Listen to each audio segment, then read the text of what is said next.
If you've been playing Thrawn's Revenge for a while, you might recognize this map. It's actually my oldest map in the mod, and it was made using base game assets exclusively. This map was meant to be Metellos, a core world near Coruscant, and was a project I started before I even joined the team. I chose Metellos somewhat arbitrarily, opting to pick a world I knew was using a misfit base game map, in this case, base game Terrace. You may recall that the map used to have an ultra-tall infantry-only area in the middle, with civilian spawners based there. Over time, those got removed, and the map got generally flattened out as well. Not to mention a bunch of other changes over the years.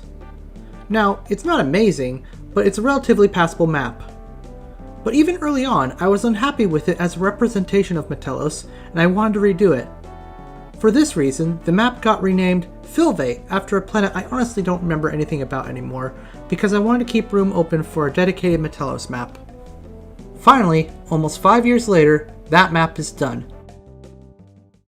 This is a proper representation of Metellos.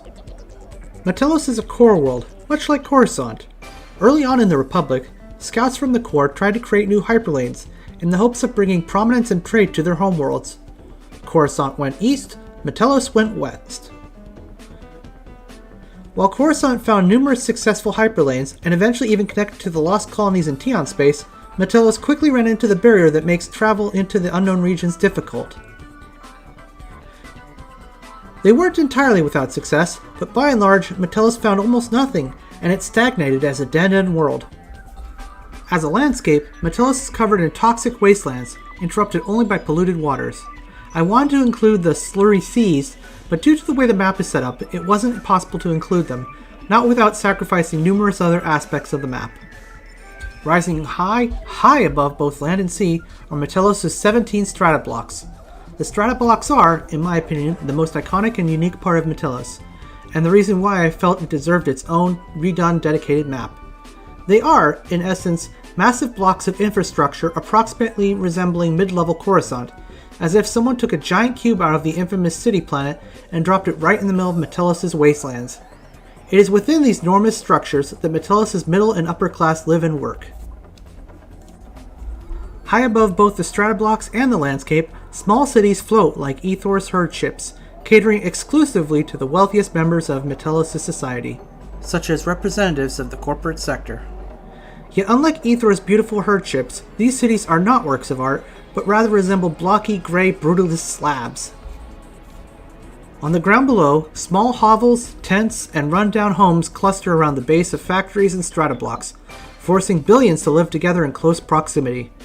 Metellos' population may not be as great as Coruscant, but within these shantytown slums, Metellos is perhaps the most crowded planet in the entire galaxy. While not as much of a failure as many Tion worlds, Metellos became one of the least successful of the original core worlds, and its failure hangs over it like a long shadow. Most information for Metellos is found within the sourcebook Coruscant and the Core Worlds. While I generally really like the sourcebook, one weird quirk about it is that it claims 90% of the population was human, which, you'll know, is more than even ultra-xenophobic Deceiver has, and this just doesn't make sense to me. In every appearance involving Metellos, including those within the sourcebook art itself, we see the planet to be highly diverse, with many different alien species. That said, I chose to ignore this. The partisan spawners on Metellos are numerous, and all of them are mixed and randomized. And the passive civilians running around in the background are similarly diverse. The artwork of the world's surface is also strange, as it portrays the stratablocks as much more stretched out both vertically and horizontally, whereas the text claims them to be more cubish and the structures on them to be short and flat. Personally, I decided to take a middle ground that I liked, and keep the general structure cube-shaped, but not shy away from towers jutting out in all directions, just not to the extent of the artwork. It was important to me that the stratablocks be both sufficiently wide enough for a massive RTS battle, but also proportionally tall enough to feel like a cube. Deep down below, large factories and rusty buildings can be seen, surrounded by desert wastelands.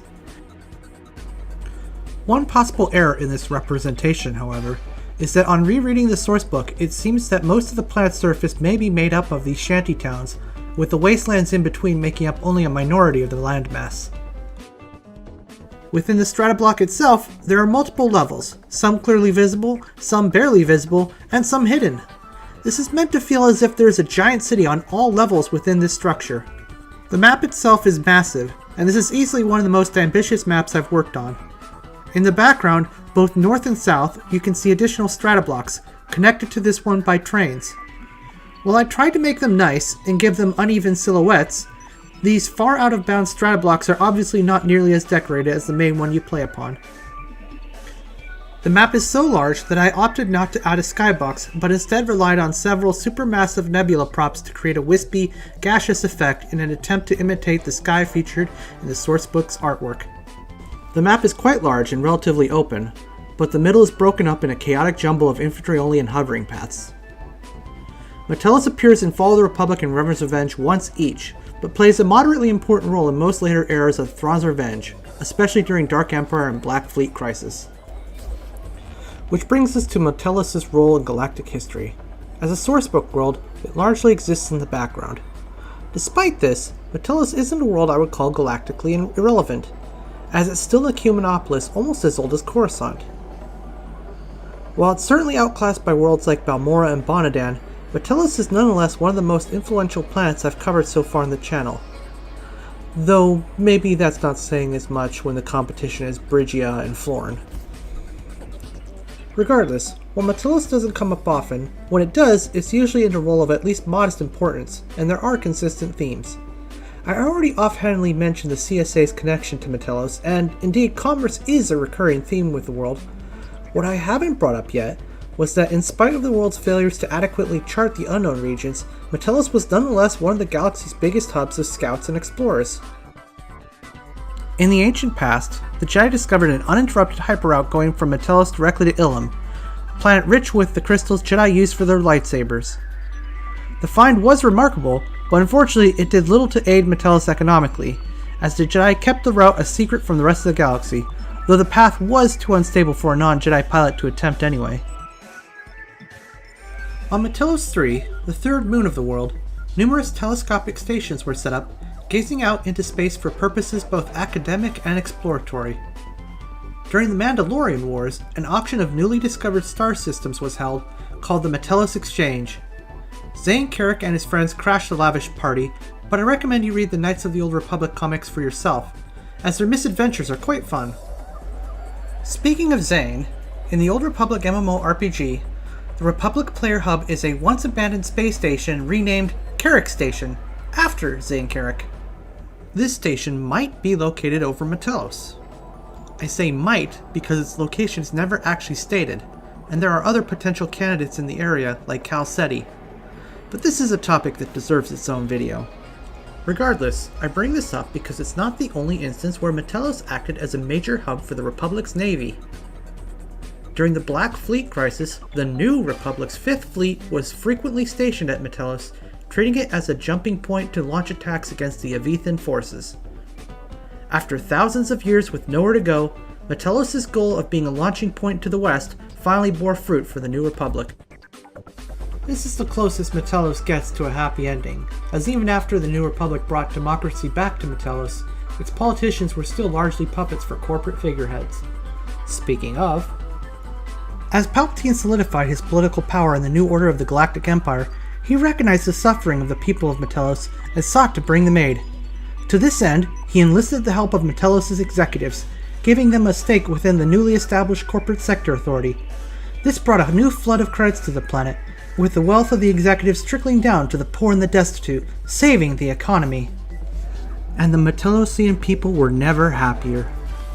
It just goes to show, trickle-down economics can work, and Palpatine was wise to understand this. I'm not saying everything he did was right, he may have gotten carried away a few times, but hey, it worked. Cancelled. I realize this may come as a shock, but that isn't how things played out. In actuality, Palpatine's trickle-down plan only made the corporate executives even more wealthy. Though I'm sure Palpatine had only the best of intentions for the people of Metellos. In the first book of the Coruscant Knights trilogy, we actually do get a bit of a look at this. Sort of. For some quick background context, a Black Sun assassin named Caird seeks to frame his rival, Feline Prince Shizor, for the theft of a valuable hypergem. Caird is a Nadiji, which are a rarely seen bird alien species. I picture them as sort of looking like the Aarakocra in D&D, except blue, flightless, and with violet eyes that can see in any spectrum at any distance. Hypergems were incredibly rare, and even more valuable.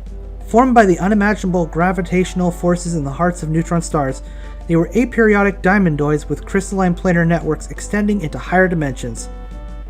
The effect of trying to take in a multi-dimensional lattice with a brain accustomed to only 3 spatial extensions and 1 temporal extension caused some species to immediately go insane, while others found it a thing of ineffable beauty, so mesmerizing that they could literally starve to death sitting and gazing at it, lost in its endlessly unfolding depths.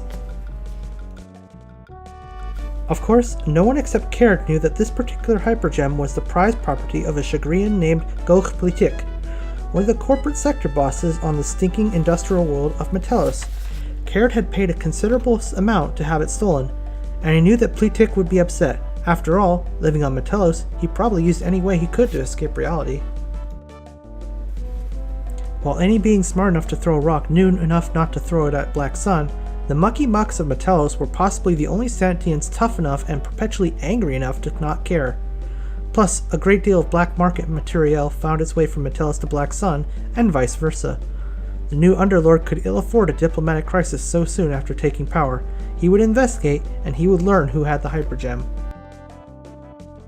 I've just received a communique from one of the sector administrators on Metellos. He complains that a very valuable item of his was stolen. He charges that it was an operative of Black Sun who took it. A high-level operative. This isn't a lot, but it is sort of interesting, and I do find the part about Metellosians always being angry amusing. It also reinforces the CSA's importance to Metellos, which I used as an excuse to set Metellos' revolt faction to the CSA. While one could make an argument for the revolt faction to be the New Republic, gameplay-wise, having a CSA revolt in the middle of the core is far more interesting and unique. We don't know exactly when Metellos joined the New Republic, but since it's in the same sector of space as Coruscant, I would assume not very long after. During Operation Shadowhand, better known as Dark Empire out of universe, forces loyal to the reborn Emperor swept across the core. On Metellos, an Imperial armada under the command of Admiral Delvardus routed the New Republic defense fleet and shelled the planet in a cruel and wholly unnecessary show of force, killing more than 5 billion people. Metellos' recovery took time, since the New Republic shifted its priorities to restoring damaged Coruscant. It is unknown what happened to Metellos after its role in Black Fleet Crisis, but it's likely that it shared Coruscant's fate during the Yuzan-Vong War. As the Chiss ascendancy and the Empire of the Hand rose in galactic importance, I'd optimistically like to believe that Metellos may have finally found a trade route into the unknown regions, or, at the very least, acted as a staging ground during the Dark Nest crisis. But that's just my speculation because I like to imagine happy endings. Let me know what you guys think. That's going to do it for this video. As I'm wrapping up, I'm going to leave little tidbits I didn't cover on the screen. I'm not sure if you'd call this a preview or a lore video. I guess it's kind of both. Anyway, video editing takes forever, and I spent a very long time working on this one. You may have noticed I tried a few new techniques I haven't done before in this video, so I hope you liked it. Maybe you even liked and subscribed it. As always, please look forward to it.